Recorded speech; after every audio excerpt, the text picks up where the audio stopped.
Ku sekolahkan istriku sampai sarjana dan menjadi PPPK dengan menjadi kuli bangunan. Sekarang malah aku diceraikan. Sebelum lanjut ke cerita selanjutnya, yuk subscribe dan like. Absen dulu di kolom komen ya ah. Langit Jakarta sore itu berwarna jingga, memudar menjadi ungu di ujung barat. Seolah-olah sang mentari enggan berpisah dengan kota yang tak pernah tidur. Bima, dengan tubuh penuh debu semen dan keringat yang mengering di kening, mengusap lehernya yang gatal. Jam tangannya menunjukkan pukul 5 sore. Waktunya untuk mengakhiri hari yang panjang di bawah terik matahari. Hari ini, ia membantu memasang besi-besi fondasi untuk sebuah gedung apartemen mewah di jantung kota. 3 bulan lagi, gedung itu akan berdiri kokoh, menjulang tinggi, dan Bima akan menjadi salah satu dari ratusan tangan yang meratakannya dengan langit. Namun, ia tidak akan pernah bisa tinggal di salah satu unit apartemen itu. Dengan hati-hati ia menuruni tangga perancah. Sepatu botnya yang berat berderak di atas lempengan kayu. Pandangannya menyapu sekeliling, melihat teman-teman sekerjanya, para kuli bangunan yang serupa dengannya. Wajah-wajah lelah, tangan-tangan kasar, dan senyum-senyum sederhana yang muncul saat bercanda. Mereka adalah pahlawan-pahlawan tanpa nama yang membangun kota ini. Satu demi satu bata.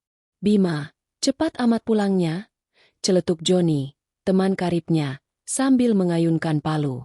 Bima tersenyum lebar, menampakkan giginya yang putih kontras dengan kulitnya yang kecoklatan. Hari ini ada janji, John. Laras minta dijemput. Joni menggelengkan kepalanya sambil tertawa. Selalu saja ada Laras. Gak kapok-kapok. Ya. Dengerin dia cerita soal buku-buku tebalnya itu. Bima hanya tertawa kecil. Sejenak, ia merasa bangga. Kebanggaan itu melambungkan seluruh rasa lelahnya hingga hilang tak berbekas. Ia membersihkan diri seadanya di kamar mandi proyek, mengganti kaos kerjanya dengan kaos polos yang bersih, dan menyisir rambutnya yang tebal. Setelah itu, ia berjalan kaki menuju halte bus. Bus kota melaju pelan di antara kemacetan sore. Bima menatap keluar jendela, memandang gedung-gedung tinggi yang ia bantu bangun, lalu beralih ke warung-warung kecil dan rumah-rumah sederhana yang berjejer di pinggir jalan. Pikirannya melayang pada Laras. Laras, dengan mata yang selalu berbinar saat membaca, dan senyum yang menenangkan hatinya setiap kali ia pulang. Laras adalah satu-satunya alasan ia bertahan. Di terminal bus, Laras sudah menunggu. Rambutnya diikat rapi, mengenakan blus sederhana dan rok panjang. Di pangkuannya, ada sebuah buku tebal yang tertutup. Judulnya, Sosiologi Perkotaan. Laras tersenyum cerah saat melihat Bima. Senyum yang mampu mengusir semua debu, keringat, dan lelah dari tubuhnya. Maaf lama, sayang. Busnya macet, kata Bima sambil mengulurkan tangannya. Nggak apa-apa, Bim. Aku juga baru sampai kok. Tadi aku baca-baca sebentar di sini. Laras melipat tangannya di lengan Bima. Kamu capek banget ya? Kalau sama kamu, capeknya langsung hilang, jawab Bima, menatap mata Laras. Mereka berjalan beriringan menuju rumah kontrakan mereka yang sederhana, berlokasi di sebuah gang sempit di balik gedung-gedung tinggi. Rumah mereka hanya terdiri dari satu kamar dan sebuah dapur kecil, tetapi di sanalah Bima merasa paling kaya. Di dinding kamar, terpasang foto mereka berdua, yang diambil saat mereka menikah 2 tahun lalu. Sejak saat itu, Bima memikul tanggung jawab besar. Saat Laras duduk di bangku kayu, Bima menuangkan segelas air putih untuknya. Gimana kuliahnya hari ini? Pasti seru, ya? Tanyanya. Matanya penuh antusiasme. Hari ini ada diskusi tentang stratifikasi sosial, kata Laras, matanya berbinar. Dosenku bilang, ada orang yang dilahirkan di puncak, ada yang di bawah. Nah, yang di bawah itu harus berjuang 2 kali lipat untuk naik ke atas. Bima mengangguk. Itu kita banget. Ya, tapi nggak apa-apa. Sayang, kita pasti bisa. Laras menghela napas. Aku lihat teman-temanku, Bim. Mereka semua punya laptop, punya motor. Mereka nggak perlu repot-repot naik bus. Mereka juga bisa langsung beli buku-buku yang mahal, sementara aku harus pinjam di perpustakaan terus. Suara Laras terdengar sendu. Hati Bima terasa teriris. Ia tahu Laras tidak pernah mengeluh, tetapi ia bisa melihat kekecewaan di mata istrinya. Kekurangan ini adalah satu-satunya hal yang menghalangi Laras untuk terbang lebih tinggi. Sebagai suaminya, Bima merasa tidak berguna karena tidak bisa memberikan yang terbaik. Malam itu, setelah makan malam yang sederhana, mereka berdua duduk di teras kecil rumah mereka, ditemani cahaya remang-remang dari lampu jalan. Bintang-bintang mulai muncul di langit Jakarta yang berdebu. Lar, panggil Bima. HM. Laras menoleh, menatap Bima. Kamu tahu nggak, kenapa aku kerja sekeras ini? Tanya Bima. Tadinya aku pikir, cukup bisa beli makan dan bayar kontrakan. Tapi setelah kenal kamu, aku jadi punya tujuan lain. Tujuan apa? Bima menggenggam tangan Laras erat. Aku mau kamu nggak cuma jadi istri seorang kuli bangunan. Aku mau kamu jadi sarjana. Aku mau kamu bisa terbang, setinggi-tingginya. Tapi, Bim, uangnya. Kamu nggak usah khawatir soal uang. Potong Bima cepat. Aku akan kerja lebih keras lagi. Aku akan ambil proyek malam. Aku akan cari apapun yang bisa aku kerjakan. Pokoknya, kamu harus lulus. Kamu harus jadi sarjana. Laras terdiam. Matanya berkaca-kaca.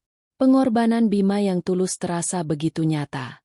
Ia tidak hanya menyekolahkannya, tetapi ia juga memberikan semangat dan harapan. Ia memberikan seluruh dirinya untuk mimpi Laras. Tapi, Bima, bagaimana dengan kamu? Tanya Laras, suaranya bergetar. Aku akan baik-baik saja. Aku akan terus jadi kuli bangunan.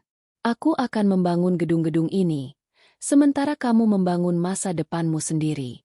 Lalu, suatu saat nanti, kita akan punya masa depan yang lebih cerah bersama. Laras memeluk Bima erat. Ia menyandarkan kepalanya di bahu Bima, menghirup aroma keringat dan debu yang sudah menjadi bagian dari hidupnya. Di bawah langit senja yang kini berubah gelap, Bima mengusap punggung Laras. Ia tahu janji ini bukanlah janji biasa. Ini adalah janji yang akan mengubah segalanya. Sebuah janji yang akan ia pegang teguh, apapun risiko dan pengorbanannya. Janji untuk menyekolahkan istrinya, yang tak pernah ia sangka akan menjadi awal dari perjalanan yang penuh liku, dan pengorbanan yang mungkin takkan pernah dihargai. Bima bukan tipe pria yang hanya bisa berjanji. Keesokan harinya, sebelum matahari terbit, ia sudah berada di proyek bangunan. Bunyi palu yang beradu dengan besi, deru mesin pengaduk semen, dan teriakan mandor sudah menjadi melodi pagi baginya. Setiap hari, ia bekerja dengan semangat yang berlipat ganda, seolah tenaganya tak pernah habis. Ia mengambil jatah lembur, bahkan seringkali menawarkan diri untuk membersihkan sisa-sisa material setelah jam kerja usai. Sisa uang dari upahnya ia sisihkan dengan teliti, sedikit demi sedikit, untuk biaya kuliah Laras. Sementara Bima bergelut dengan panas dan debu, Laras menemukan dirinya di dunia yang sama sekali berbeda. Sebuah dunia yang wangi buku, diskusi, dan pemikiran-pemikiran cemerlang. Di kampus, Laras adalah mahasiswa teladan. Nilainya selalu di atas rata-rata. Ia aktif dalam berbagai diskusi, dan ia selalu menjadi yang pertama mengangkat tangan untuk menjawab pertanyaan dosen. Ia haus akan ilmu, dan setiap buku yang dibukanya terasa seperti jendela baru menuju pengetahuan yang tak terbatas. Malam hari adalah waktu paling berharga bagi mereka berdua. Setelah Bima pulang dari proyek dengan tubuh lelah dan Laras pulang dari kampus dengan tas penuh buku, mereka akan makan malam bersama. Meski sederhana, obrolan mereka selalu penuh tawa dan kehangatan. Laras akan bercerita tentang apa yang ia pelajari hari itu, tentang teori-teori sosial, tentang filsafat yang rumit, atau tentang sejarah yang menarik. Bima akan mendengarkan dengan seksama. Matanya tak pernah lepas dari wajah istrinya yang berbinar-binar. Tadi dosenku cerita tentang teori struktural fungsional, BIM. Katanya, masyarakat itu seperti tubuh manusia. Setiap bagian punya peran penting. Kalau ada satu bagian yang rusak, semua ikut terganggu. Cerita Laras, matanya berbinar. Bima mengangguk sambil mengunyah nasi. Kalau begitu, aku ini tangannya, ya. Tangannya yang kerja keras buat bangun tubuh ini, biar nggak gampang roboh. Laras tertawa. Tawa yang lepas dan penuh kasih. Iya, dan aku ini otaknya, yang bakal mikir gimana caranya. Tubuh ini bisa lebih baik lagi. Bagi Bima, Laras adalah segalanya. Melihat Laras yang bahagia, yang bisa mengenyam pendidikan tinggi, adalah kebahagiaannya juga. Ia merasa menjadi bagian dari setiap prestasi Laras, seolah-olah keringatnya adalah tinta di setiap lembar buku yang dibaca Laras, dan kotoran di tangannya adalah jejak langkah menuju masa depan yang lebih baik. Ia tak pernah merasa iri atau lelah. Justru sebaliknya, ia merasa bangga. Suatu malam, Laras pulang membawa buku baru. Buku itu sangat tebal, dengan sampul bergambar arsitektur modern. Ini buku untuk mata kuliah baru, Bim. Nggak ada di perpustakaan, jadi aku harus beli, kata Laras, wajahnya sedikit cemas. Harganya lumayan, Bim. Bima hanya tersenyum. Nggak apa-apa, sayang. Kan sudah aku bilang, kamu nggak usah pusing soal uang. Aku sudah sisihkan tabungan buat buku-buku kamu. Kamu fokus saja belajar. Ya. Laras menatap Bima dengan mata berkaca-kaca. Makasih, Bim. Aku nggak tahu gimana caranya balas semua kebaikan kamu. Kamu lulus. Jadi sarjana. Itu udah lebih dari cukup buat aku. Jawab Bima sambil mengusap kepala Laras lembut. Malam itu, Bima memandang Laras yang sedang tekun membaca buku di bawah lampu tidur.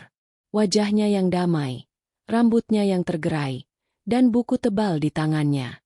Ia tahu, di balik semua pengorbanannya, ada sebuah mimpi besar yang sedang dibangun.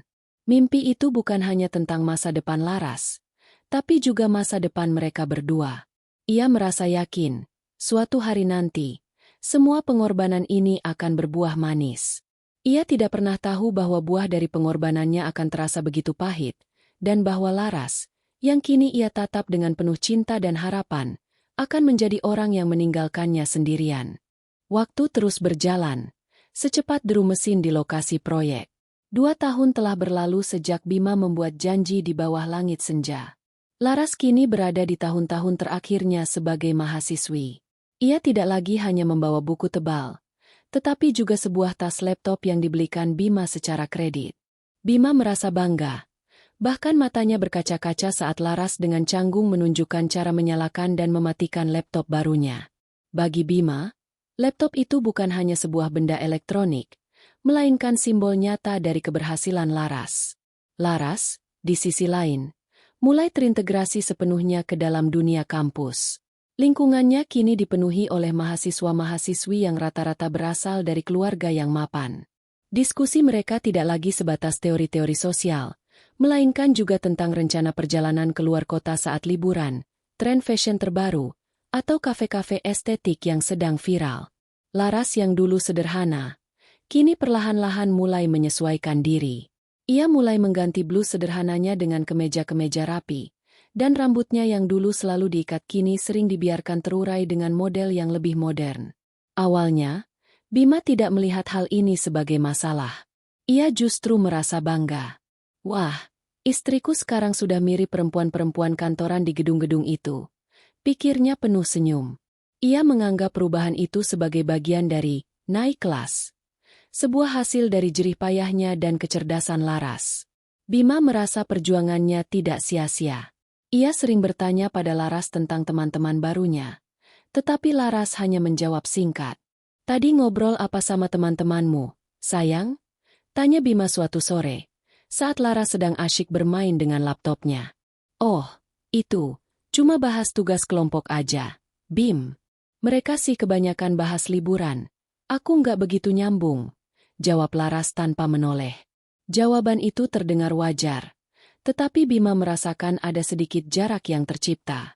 Laras tidak lagi bercerita dengan detail, tidak lagi berbinar-binar seperti dulu. Percakapan mereka kini lebih sering didominasi oleh Bima yang bersemangat bercerita tentang proyeknya. Sementara Laras mendengarkan sambil sesekali mengangguk. Puncaknya terjadi saat suatu malam. Bima pulang dengan tubuh yang sangat lelah. Ia baru saja menyelesaikan pengecoran fondasi, dan seluruh tubuhnya terasa kaku. Aroma semen, debu, dan keringat melekat kuat pada kaos kerjanya. Saat ia masuk, Laras sedang duduk di ruang depan, membaca buku sambil sesekali menyeruput teh. "Assalamualaikum, sayang," sapa Bima dengan senyum lebar. Laras mengangkat kepalanya. Matanya sedikit menyipit. Ia tidak membalas pelukan hangat Bima seperti biasanya. Sebaliknya, ia menjauhkan sedikit badannya. "Waalaikumsalam. Kamu mandi dulu, Bim." Bau semennya kuat banget. Hati Bima terasa mencelos. Ia mengira telinganya salah dengar. Laras, yang dulu tak pernah mempermasalahkan bau keringatnya, kini merasa terganggu. Bima hanya mengangguk pelan. Senyum di wajahnya memudar. Ia pergi ke kamar mandi, dan air dingin yang mengguyur tubuhnya terasa seperti menamparnya. Setelah selesai, ia kembali dengan kaos bersih dan duduk di samping Laras. "Maaf ya, sayang. Tadi kerjaanku lumayan berat," kata Bima, mencoba mencairkan suasana. Laras hanya mengangguk, kembali fokus pada bukunya. "Iya, Bim. Besok-besok kalau pulang langsung mandi ya. Bau itu bikin pusing." Bima terdiam. Ia memandangi Laras, istrinya yang dulu polos dan sederhana. Kini ada lapisan yang baru, sesuatu yang tidak bisa ia sentuh. Laras masih baik, masih tersenyum, tetapi ada perbedaan yang tak bisa disembunyikan. Seolah-olah, setiap buku yang dibaca Laras telah menciptakan dinding tak kasat mata di antara mereka. Malam itu, Bima memandang langit di luar jendela. Bintang-bintang masih ada, tetapi terasa begitu jauh, tidak seperti saat ia berjanji dulu. Janji yang ia buat untuk menyekolahkan Laras adalah sebuah janji suci. Tapi kini, janji itu terasa seperti dua sisi mata uang. Di satu sisi, ia berhasil membuat Laras menjadi sosok yang lebih baik. Di sisi lain, Bima mulai merasa kehilangan. Ia tidak tahu apakah Laras yang sekarang, yang semakin cerdas dan canggih, masih bisa melihat dirinya yang sederhana sebagai sosok yang pantas untuk disandingkan. Hari itu tiba. Udara di aula wisuda terasa meriah, dipenuhi dengan euforia, janji, dan bunga-bunga. Di antara lautan toga hitam dan senyum bangga para orang tua, Laras tampil cantik luar biasa. Gaun kebaya yang elegan membalut tubuhnya, rambutnya ditata rapi, dan wajahnya berseri-seri. Ia adalah representasi sempurna dari seorang lulusan universitas yang cerdas dan penuh potensi. Bima, di sisi lain, berdiri di sudut aula, mencoba menyembunyikan rasa canggungnya. Ia mengenakan kemeja batik terbaiknya, tetapi pakaian itu tidak bisa menyembunyikan bekas-bekas luka di tangannya yang kasar, dan aroma samar semen yang seolah sudah menjadi bagian dari dirinya. Jantung Bima berdebar-debar saat namanya dipanggil. Ia menyaksikan Laras melangkah ke panggung, menerima ijazah, dan berfoto bersama rektor. Tepuk tangan riuh bergema, dan Bima ikut bertepuk tangan. Air mata haru menetes di pipinya. Ia merasa bangga melebihi apapun. Ini adalah hasil dari keringatnya, dari malam-malam tanpa tidur, dari setiap tetes air mata yang ia tahan saat lelah melanda. Ini adalah mimpinya yang terwujud dalam sosok Laras. Setelah upacara selesai, Bima berusaha mendekati Laras. Ia ingin memeluknya, menciumnya, dan mengucapkan selamat. Namun, langkahnya terhenti. Laras dikelilingi oleh teman-temannya yang berpenampilan necis. Mereka tertawa, berfoto bersama, dan saling mengucapkan selamat dengan bahasa-bahasa yang Bima tidak mengerti. Beberapa dari mereka menatap Bima sekilas dengan tatapan aneh, seolah ia adalah orang asing yang salah tempat. Laras akhirnya melihat Bima. Ia tersenyum, tetapi senyum itu tidak sehangat biasanya. Itu adalah senyum singkat, sedikit kaku, seolah ia sedang terburu-buru. Laras berjalan mendekat, tetapi ia tidak memeluk Bima. Ia hanya mengulurkan tangan, dan Bima dengan cepat menggenggamnya. Tangan Laras terasa lembut, sangat berbeda dengan tangannya yang kasar. "Selamat, sayang," bisik Bima, suaranya tercekat oleh emosi. "Makasih, Bim," jawab Laras. Pandangannya kembali beralih ke teman-temannya. "Ayo, kita harus foto. Ini teman-temanku, Bim." Kenalan, ya. Bima mengangguk. Laras memperkenalkan beberapa temannya. Tetapi Bima merasakan ada keraguan dalam setiap kata yang diucapkan Laras. Ia memperkenalkan Bima hanya sebagai suami, tanpa embel-embel kebanggaan seperti dulu. Teman-teman Laras menyalami Bima dengan sopan, tetapi Bima bisa merasakan jarak yang jelas di antara mereka. Percakapan mereka tidak nyambung, dan Bima merasa seperti objek asing di tengah-tengah kerumunan yang ramai itu. Saat hendak berfoto, Bima berdiri di samping Laras. Namun, Laras dengan halus menariknya sedikit ke belakang. "Bim, kamu berdiri di belakang aja ya. Fotografernya nanti ambil gambar dari sini," katanya, menunjuk ke arah belakang. Bima hanya mengangguk. Hatinya terasa sakit. Ia mengerti. Laras tidak ingin ia terlalu dekat. Tidak ingin penampilannya yang sederhana dan kasar merusak foto kelulusan yang sempurna. Bima mengambil beberapa langkah mundur, membiarkan Laras berfoto dengan teman-temannya. Ia menyaksikan mereka tertawa lepas, berpose, dan bersulang. Jarak fisik itu terasa lebih dari sekadar beberapa langkah. Itu adalah jarak sosial dan emosional yang kini membentang di antara mereka. Bima tidak bisa menyalahkan Laras sepenuhnya. Ia tahu, Laras sekarang berada di dunia yang berbeda. Malam itu, setelah kembali ke rumah kontrakan mereka, suasana terasa sunyi. Kehangatan dan kegembiraan yang seharusnya ada tidak terasa. Laras sibuk dengan ponselnya, mengunggah foto-foto ke media sosial dan membalas ucapan selamat. Bima hanya duduk di sampingnya, memandangi wajah Laras yang cantik. "Aku nggak nyangka bisa sampai di sini, Bim," kata Laras, suaranya pelan. "Makasih ya, kamu udah kasih aku kesempatan ini." Bima tersenyum, senyum yang sedikit dipaksakan. "Sama-sama, sayang. Aku bangga sama kamu." Laras menoleh, melihat mata Bima yang berkaca-kaca. Ada sedikit rasa bersalah di wajahnya, tetapi rasa itu hilang secepat kilat. Ia kembali menatap ponselnya, dunia barunya yang penuh dengan teman-teman, janji, dan masa depan yang cerah. Di sisi lain, Bima hanya bisa memandang tangannya yang kasar. Ia telah berhasil menyekolahkan Laras sampai sarjana, tetapi kini ia bertanya-tanya, apakah ia juga telah menyekolahkannya keluar dari hidupnya? Setelah hari kelulusan yang terasa begitu pahit manis, Bima kembali ke rutinitasnya. Namun, kali ini ada semangat yang berbeda. Bima tak lagi hanya bekerja untuk memenuhi kebutuhan harian. Ia bekerja untuk memfasilitasi masa depan Laras yang lebih cerah, untuk memastikan semua pengorbanannya tidak sia-sia. Laras, yang kini resmi menyandang gelar sarjana, memiliki ambisi baru, menjadi pegawai pemerintah dengan perjanjian kerja, PPPK. Ini adalah satu-satunya jalan untuk mendapatkan pekerjaan yang stabil dan terhormat. Setiap hari, Laras disibukkan dengan buku-buku tes PPPK. Ia mengikuti bimbel, membeli buku-buku latihan soal, dan menghabiskan malam-malamnya di depan laptop, belajar materi-materi yang rumit. Bima mendukungnya 100%. Ia bahkan menawarkan diri untuk mencuci piring dan membersihkan rumah agar Laras bisa fokus belajar. Ketika Laras mengeluhkan kekurangan buku atau materi, Bima akan dengan senang hati mengambil kerja lembur atau mencari proyek tambahan di akhir pekan. "Bim, buku ini isinya bagus banget, tapi harganya mahal," kata Laras suatu malam, menunjuk sebuah buku latihan soal di layar ponselnya. "Beli aja, sayang. Nanti aku bayar," jawab Bima tanpa ragu. "Kamu jangan mikir soal uang, yang penting kamu belajar dengan baik."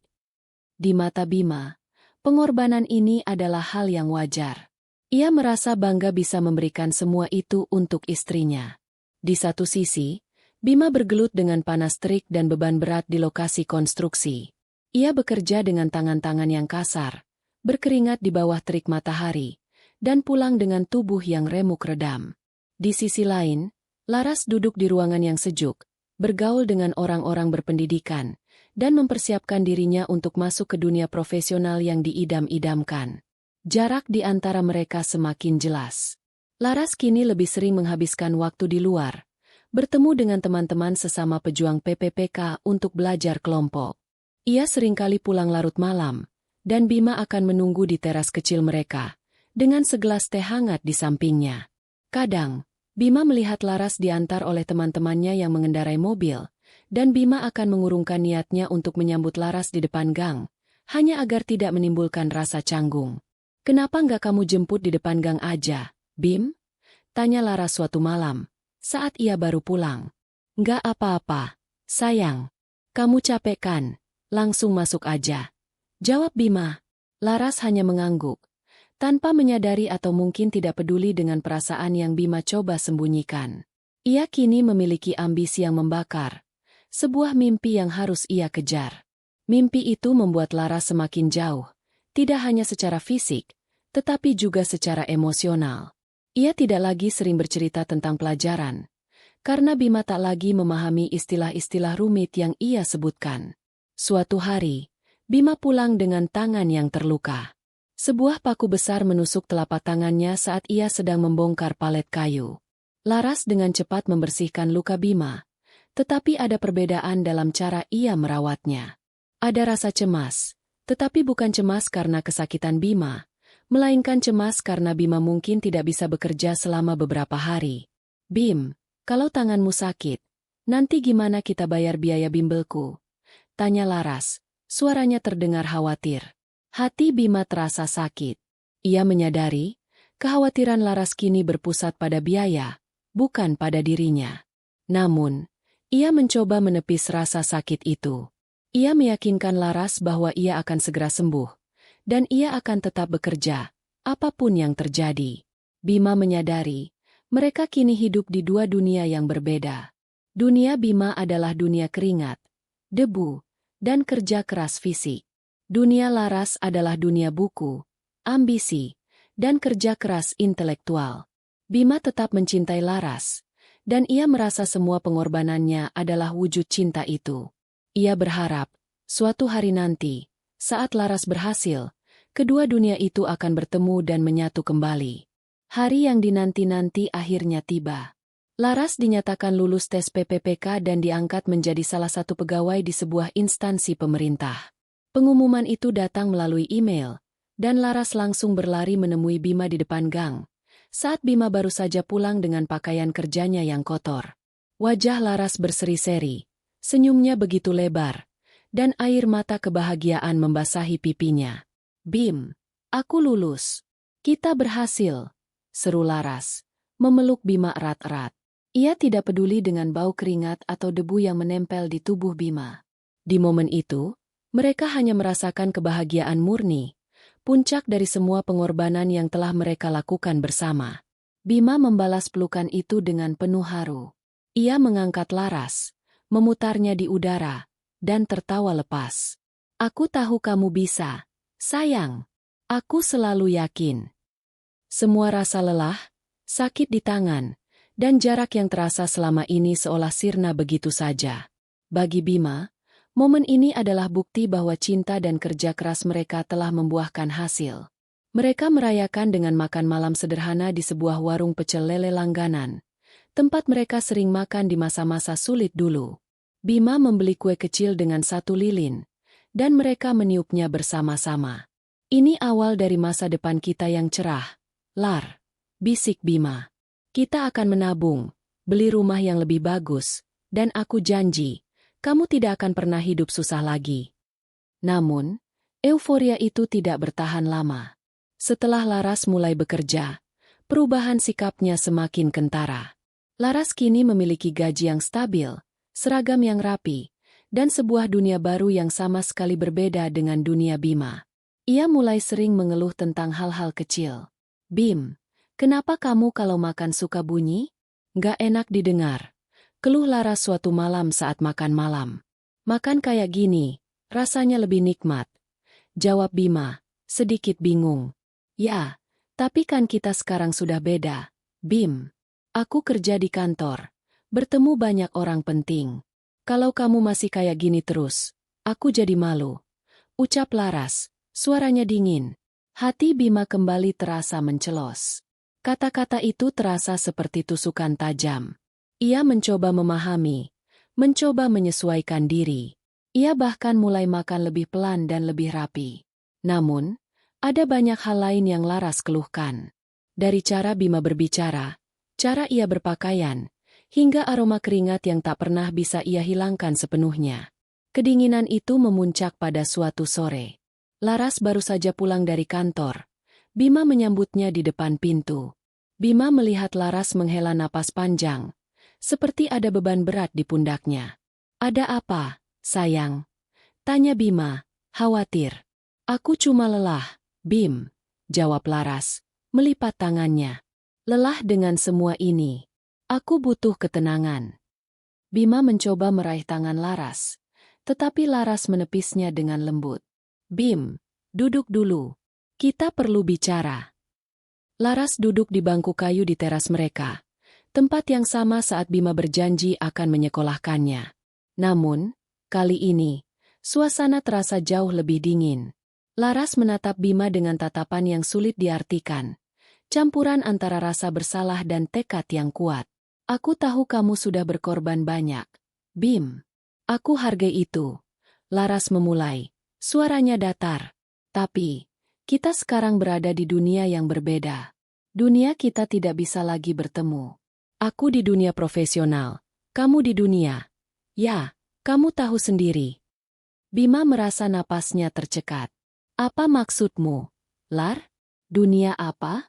Kita kan suami istri. Kita membangun ini semua sama-sama."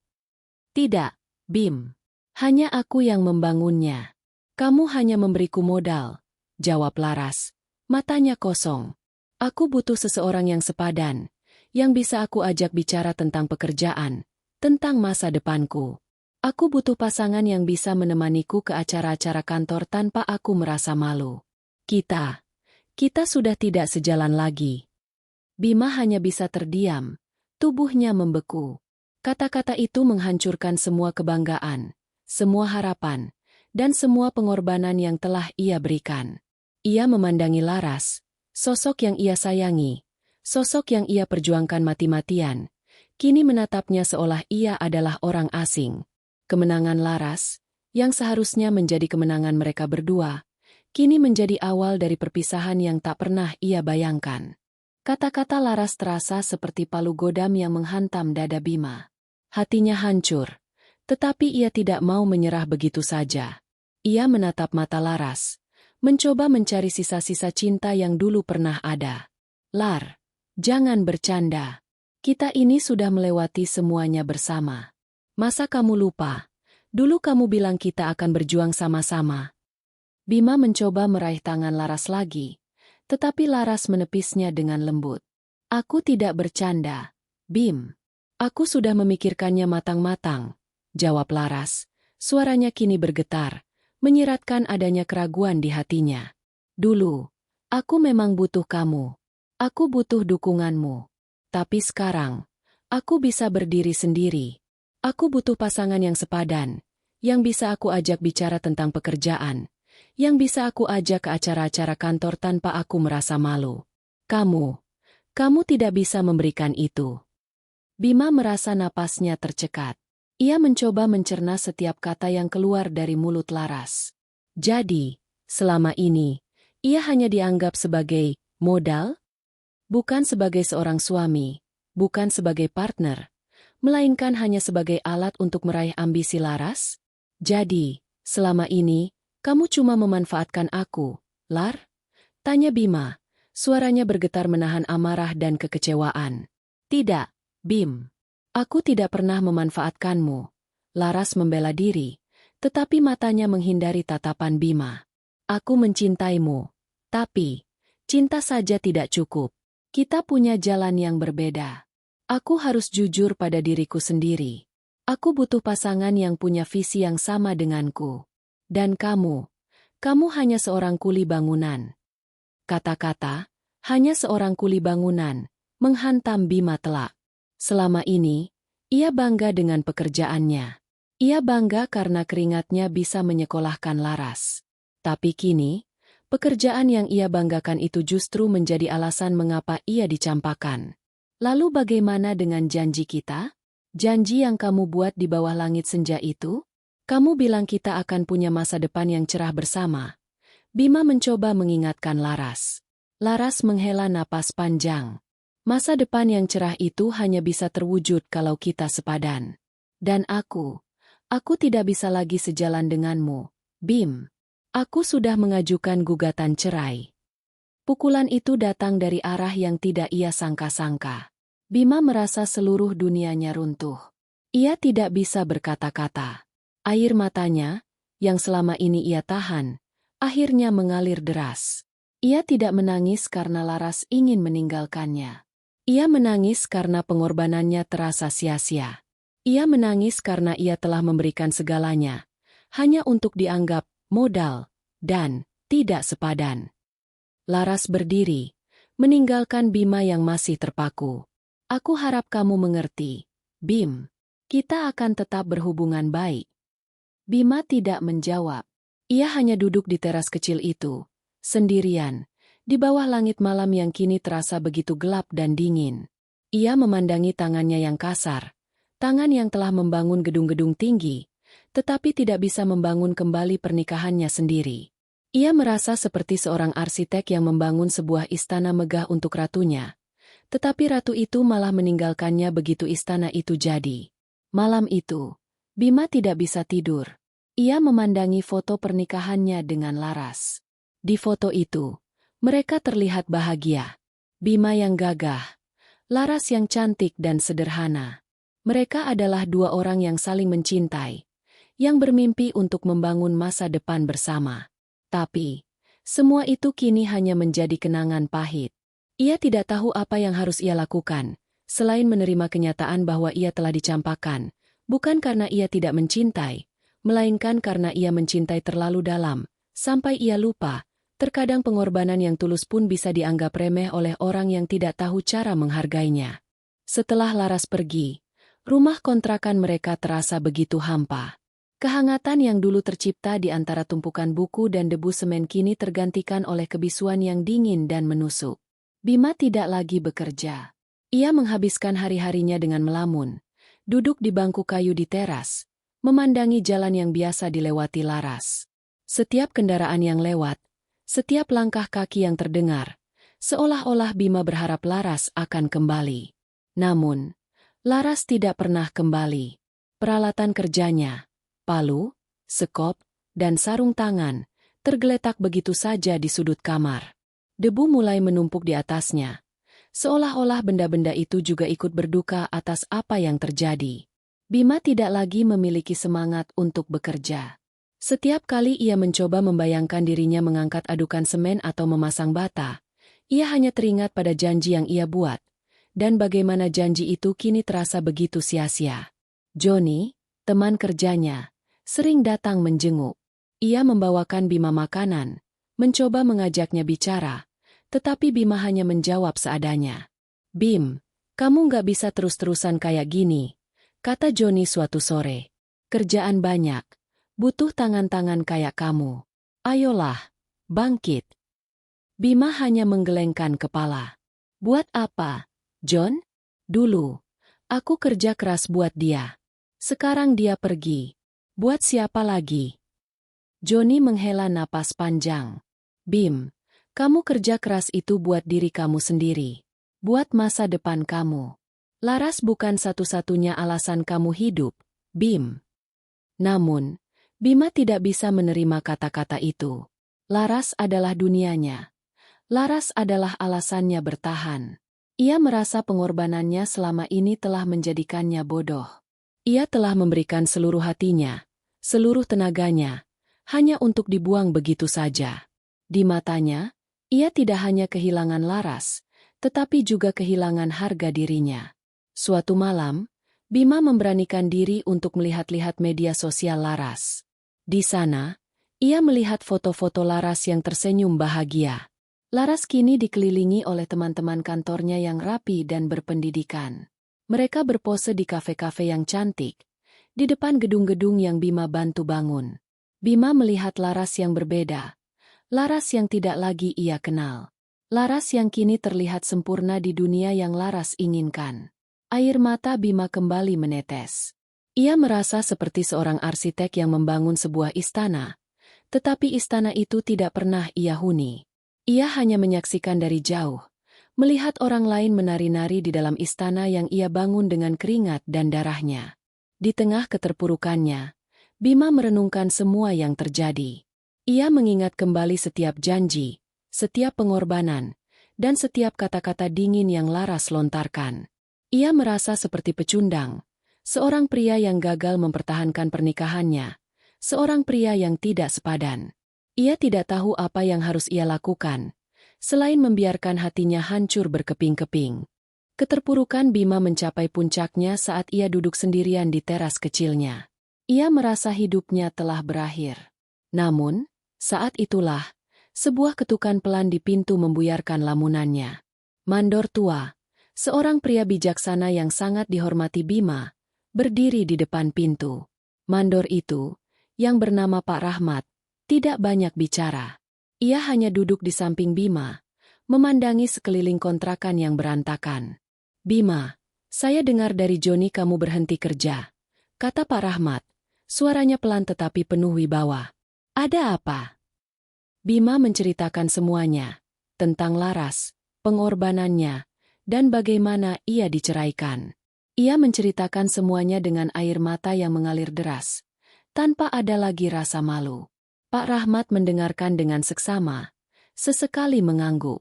Setelah Bima selesai, Pak Rahmat menepuk pundaknya dengan lembut. "Bima, kamu adalah orang yang paling kuat yang pernah saya kenal," katanya. "Kamu sudah membangun gedung-gedung yang kokoh dengan tanganmu. Kamu juga sudah membangun masa depan untuk orang yang kamu cintai. Kamu tidak gagal, Bima. Kamu hanya bertemu dengan orang yang tidak tahu cara menghargai sebuah istana." Kata-kata Pak Rahmat terasa seperti air sejuk yang membasahi hati Bima. Ia tidak merasa dihakimi, justru merasa dipahami. Laras bukan alasan kamu hidup, Bima. Dia adalah bab dalam hidupmu yang sudah selesai. Sekarang, waktunya kamu menulis bab baru. Lanjut Pak Rahmat. Kekuatanmu bukan terletak pada pengorbananmu, tetapi pada semangatmu. Pada tangan-tangan yang bisa membangun ini. Pak Rahmat kemudian menawarkan sebuah proyek kecil, membangun sebuah warung di pinggir jalan. Ia meminta Bima untuk mengurus semuanya, dari awal sampai akhir, seolah-olah ia adalah seorang mandor. Awalnya, Bima ragu. Ia merasa tidak sanggup. Namun, Pak Rahmat meyakinkannya. "Saya percaya kamu, Bima. Saya tahu kamu bisa," katanya. Bima mengambil proyek itu. Di hari pertama, tangannya terasa kaku. Ia merasa canggung, seolah-olah ia sudah melupakan semua keahliannya. Namun, saat ia mulai mengaduk semen, menata bata, dan mengukur kayu, semangat lamanya kembali. Ia bekerja dengan tekun, bukan lagi untuk Laras, tetapi untuk dirinya sendiri. Ia bekerja untuk membuktikan kepada dirinya sendiri bahwa ia masih berharga, bahwa ia masih bisa membangun. Bima mulai menabung kembali. Ia tidak lagi menghambur-hamburkan uang, tetapi ia mengelolanya dengan baik. Ia membeli buku-buku tentang manajemen konstruksi, belajar bagaimana cara mengelola proyek, dan bagaimana cara berkomunikasi dengan klien. Ia tidak lagi hanya menjadi kuli bangunan, tetapi ia menjadi seorang mandor yang berilmu. Di setiap tumpukan bata yang ia pasang, ia tidak lagi melihat wajah Laras, tetapi ia melihat masa depannya sendiri. Di setiap tetes keringat yang mengalir, ia tidak lagi merasakan kepedihan masa lalu, tetapi ia merasakan kepuasan karena ia telah bangkit. Ia menyadari, Laras telah pergi, tetapi semangatnya, kekuatannya, dan harga dirinya masih ada. Ia telah kehilangan Laras, tetapi ia telah menemukan kembali dirinya sendiri. 3 tahun telah berlalu sejak Bima memulai kembali hidupnya dari nol. Ia tidak lagi menjadi kuli bangunan yang bekerja serabutan, tetapi kini ia adalah seorang mandor. Usaha konstruksi kecil yang ia rintis bersama Pak Rahmat tumbuh dengan pesat. Bima kini memiliki beberapa karyawan, dan ia bertanggung jawab penuh atas beberapa proyek pembangunan rumah dan ruko di sekitar kotanya. Ia tidak lagi tinggal di kontrakan sempit. Bima kini memiliki sebuah rumah kecil yang nyaman, hasil dari kerja kerasnya selama ini. Bima tidak lagi memikirkan Laras. Luka di hatinya sudah sembuh, digantikan oleh rasa bangga dan kepuasan atas apa yang telah ia capai. Ia menyadari, pengkhianatan Laras adalah cambuk yang membuatnya terbangun dari tidur.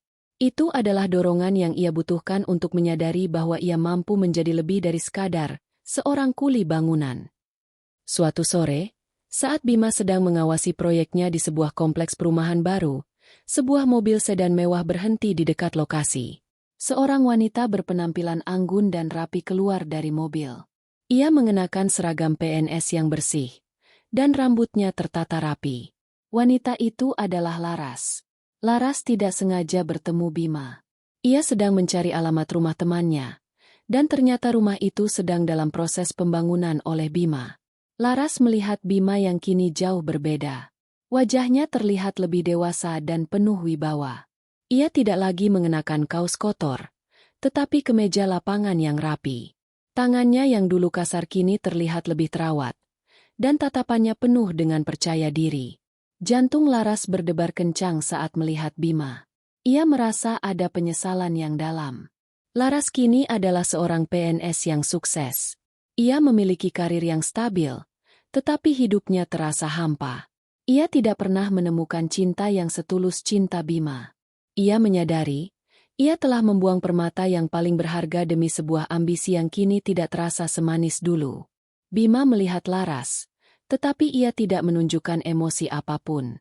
Ia hanya tersenyum tipis, senyum yang tulus, tanpa ada kepahitan atau dendam. Laras, sapa Bima, suaranya tenang. Bima, jawab Laras, suaranya tercekat. Kamu terlihat berbeda. Ya. Sama seperti kamu, jawab Bima. Aku dengar kamu sekarang sukses. Selamat ya. Laras tidak bisa berkata-kata. Ia melihat Bima bukan lagi sebagai suami yang dulu ia campakan, tetapi sebagai seorang pria yang sukses dengan harga diri yang tinggi.